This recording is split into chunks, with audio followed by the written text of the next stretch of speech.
It's possible after some time that your kitchen faucet can experience sluggishness when moving to the left or to the right on a swivel. In cases like that, there's some easy steps you can take yourself for lubrication of the O-rings which are inside the faucet to make it swing more freely again. What I've done is I've picked up this silicone grease which you can get at any hardware store. And I'm going to follow some simple steps by which you can do this yourself in lubrication of the O-rings. First thing I'm going to do is I'm going to shut off the water, very important, by going under locally under my kitchen, under my sink, and turning off the hot and the cold valves. And then I'll just make sure that water's off by opening and closing the faucet valve. Grabbing a small Allen wrench, you can come in here, loosen the Allen screw and remove the handle, and then at that point unscrew the trim piece under the handle. That exposes the brass locking nut. With a large crescent wrench, finding the flats on both sides of the locking nut, you can turn it and loosen it.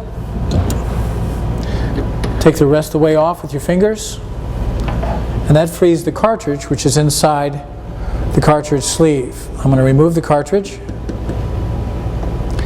and at this point I can unscrew the cartridge sleeve.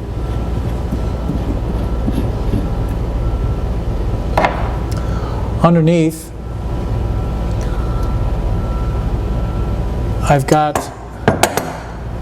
this faucet body which contains the O-rings. I'm going to carefully remove the spout, set it aside, and now I've exposed the top and the lower O-rings, which allows your faucet to swivel. Those are the rings we're going to grease.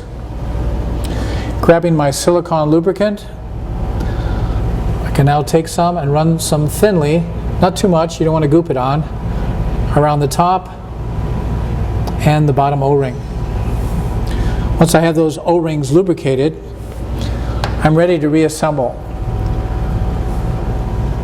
Taking the spout, making sure that my white washer is still down below, and I have a top washer also, making sure those are still there.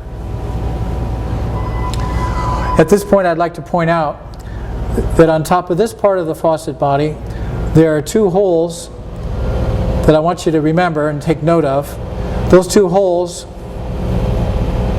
will accommodate the two white pins that are on the bottom of your cartridge when you're ready to seat the cartridge back in again.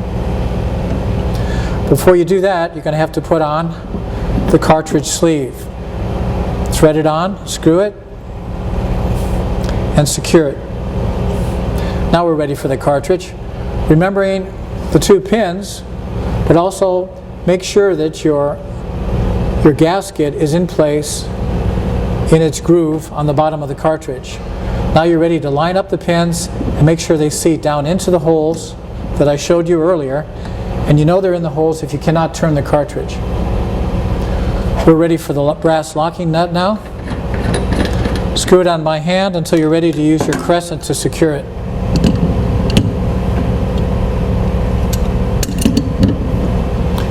Make sure it's nice and firm.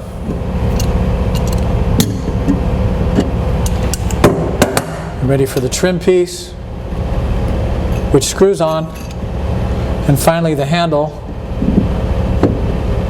which you're going to secure with your Allen wrench through the small Allen screw. After which, you can test it, and you should have free movement now with your lubricated O-rings.